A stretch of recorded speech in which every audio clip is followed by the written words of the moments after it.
Yo, Bracy Skills Clinic's back with another video.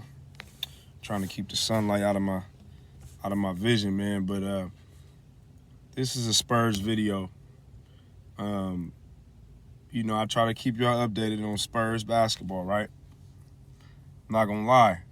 I'm gonna tell y'all when I'm happy with the Spurs, and I'm gonna tell y'all when I'm disappointed in them.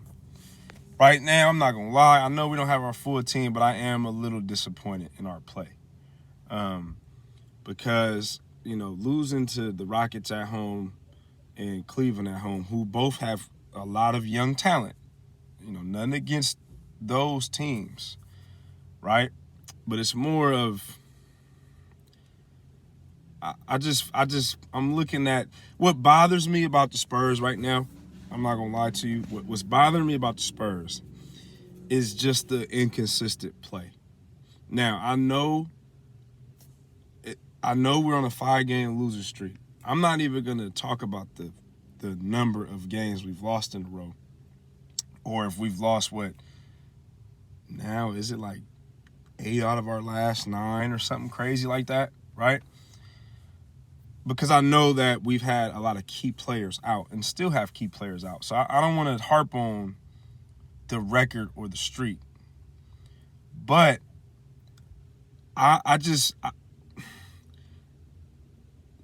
they're just too inconsistent on both ends for me.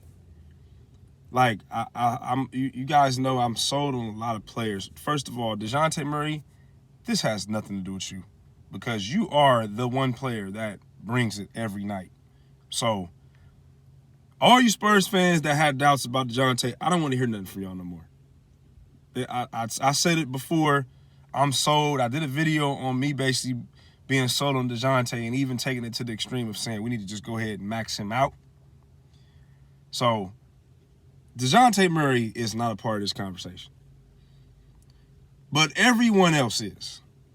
Okay? And after DeJounte, I will say that Derek White has shown some consistency of late, and even somewhat of Keldon and Jakob.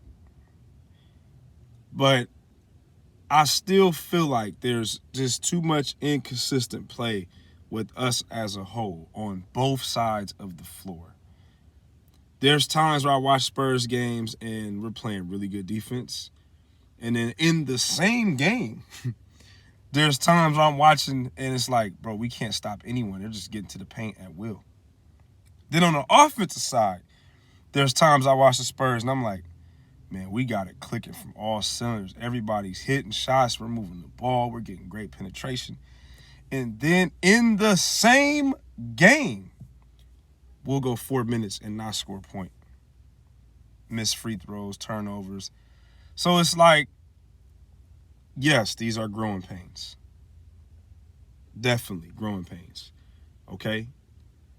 But I'm a little bit concerned that there isn't a little bit more consistency from our team. I know they're trying to figure it out. I'm not hitting the panic button. I know our record is 15-27. We are currently looking on the outside of the plan. I get it. I do believe we'll be good when our full team will be there. However, we have got to get somebody else outside of DeJounte and even somewhat Derek White to be a little bit more consistent, bro.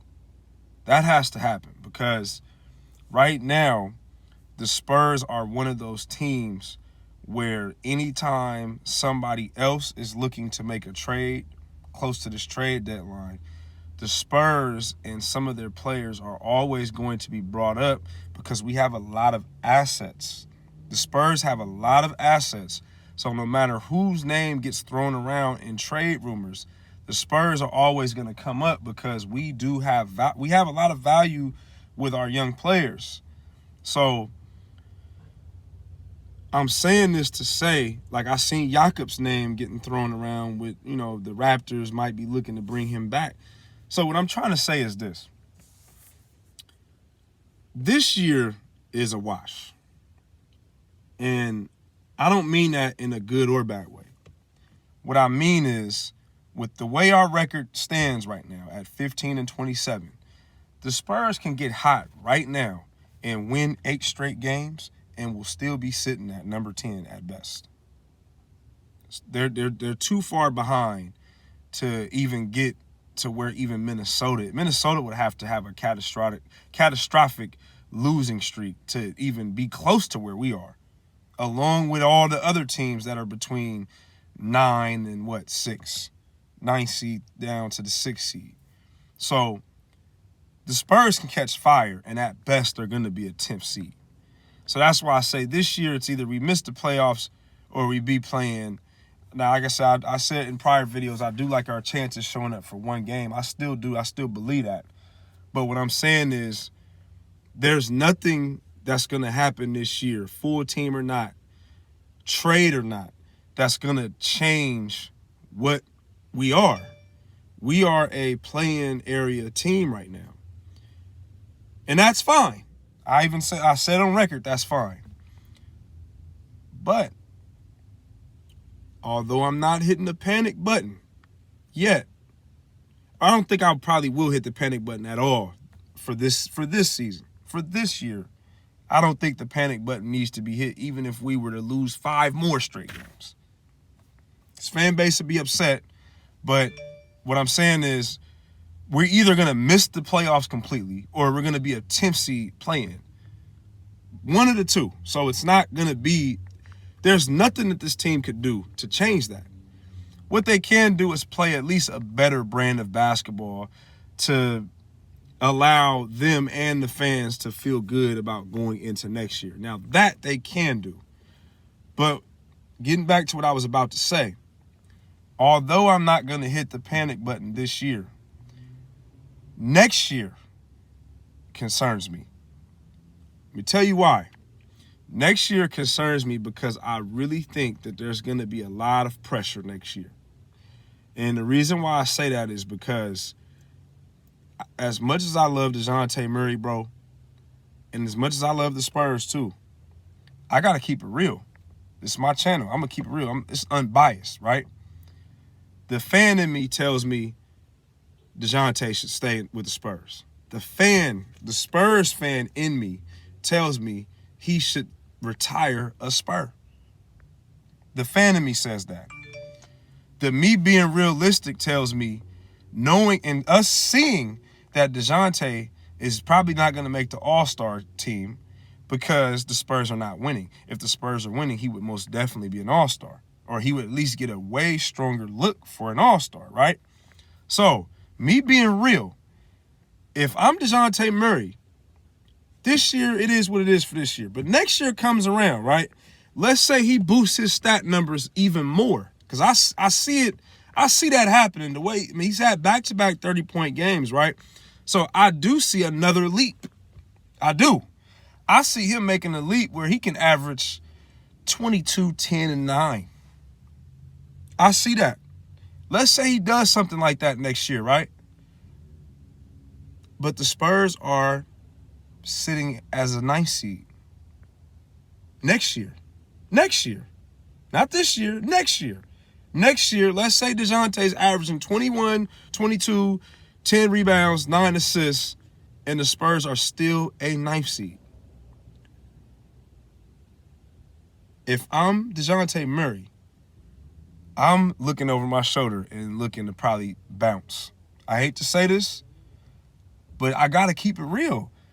Because there's no way if I'm DeJounte Murray and I'm entering the prime of my career and I'm putting up the numbers that I'm putting up and knowing that I can't get an all-star look because the team is not winning, there's no way I'm staying in San Antonio if we don't start producing wins and my numbers is going up, but my popularity is staying where it's at. So that's what concerns me about next year. Do I think the Spurs will be much better next year? Prediction-wise, yes. Hopefully we get so much better that conversation don't even come up. But I'm telling y'all, bro, the inconsistent play of our team is starting to bother me because I'm looking at a situation where DeJounte's balling out like crazy, but everybody else is still making the same mistakes that they were making back in September. So Either hopefully they figure it out. I'm not saying get rid of everybody and blow it up on the trade deadline. I'm not saying that. But I will say this.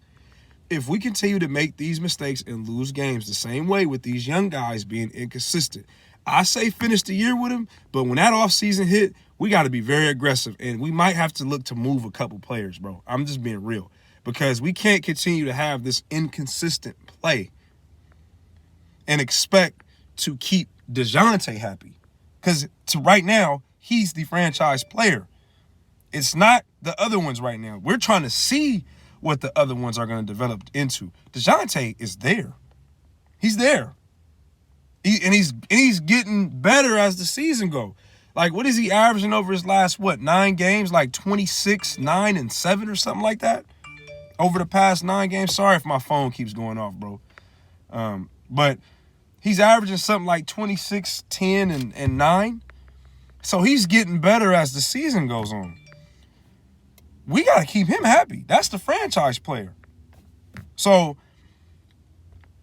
like I said, man, I'm watching closely. It's not about the wins and losses right now. It's more about how we're losing. We're losing with inconsistent play on both sides of the ball. That's a red flag. I'm not gonna lie. It's a red flag because it's just too much of this. Game by game, and even within the game, it's like this. So, Spurs fans, some of y'all might disagree, but I'm a realist, bro. I'm not one of those that's just going to say crazy stuff because I like the Spurs. I keep it real, man. I'm going to keep it real on this channel because I'm just calling what I see. Right now, I see too much inconsistent play. And they have the rest of this year, in my opinion, I know the Spurs are going to operate how they operate, but in my opinion, they have the rest of this year to figure this out. And by the way, I'm going to end on saying this. For you fans that keep saying tank, bro, there's only 2 players that's worth getting out of this draft that can help our team, and that's Paolo and maybe Chet. That's it. I don't want to see another rookie come to the Spurs and he's in and out of the G League. That's not helping us, bro. I'm just being honest. That's not helping us. I don't want to see the Spurs tank. I want us to make the play-in because our young guys need on-court experience in crucial situations and crucial games. We don't need another rookie in and out of the G League between San Antonio and Austin. That's not helping us right now. I'm just being real. Now, Paolo, different story. I think he's going to be a transcending player. Chet, different story, especially under our development system. I mean, if we get those 2, hey, man, great. But I don't want to see us get a rookie that got a huge upside, but he got to do 2 years in Austin. That's not... Bro, we've seen that movie. We got a lot of young players right now. I'm not giving up on them. All I'm saying is they better turn it around in some way because we can't have this inconsistent play and expect to keep DeJounte, and we can't get mad if he decides to leave if this inconsistent play goes into next year. I don't want to see Spurs fans burning the Murray jerseys when he's been consistent and everybody else, for the most part as a team, has been inconsistent. I'm just being honest, bro. They got to figure that out. So, is it time to hit the panic button for this year? No, because I even just said earlier in the video, Spurs can win 8 straight and they'll be a 10th seed. There's nothing that's going to change that. All I want to see is them play a better brand of basketball with more consistency. That's all I want. If they do that, I feel good going into next year. If we losing games to the Rockets in March and we're blowing, and Murray's putting up a 30, 25-point triple-double and everybody else is being inconsistent, that scares me. That scares me. So, like I said, we're getting all our players back. Not a time to panic. So I'm not panicking because I know we don't have our full team. All I'm saying is we got to be more consistent, bro. Because DeJounte isn't getting all-star consideration, not because he's in San Antonio. Okay? Let's get that understood. It's nothing against San Antonio. It's because we're not winning. I don't think the media outlets have anything. They don't have nothing against San Antonio. People believe that, but, bro, it's really clear as day.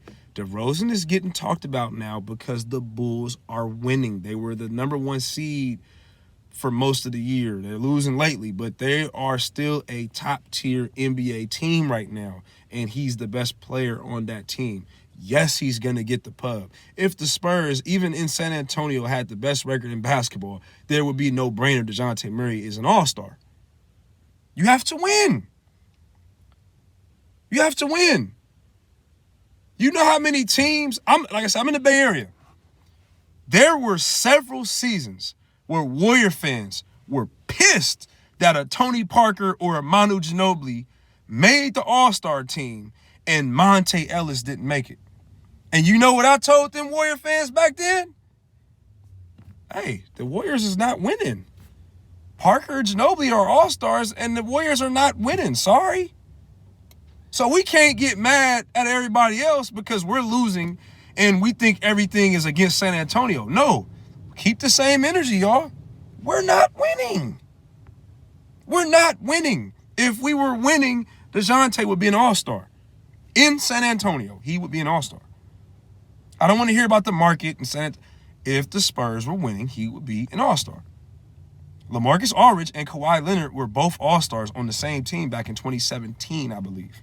Why? Because we were winning. We were winning. Or was it 2016? One of them years. We were winning. So they were all-stars. The moment we start losing, we don't have nobody. They're not making an all-star team. So, Spurs fans, man, let's keep that same energy. But that's the video of the day, man. Spurs got the Clippers. So, hopefully they bounce back. But I got to get going, start my day. We out.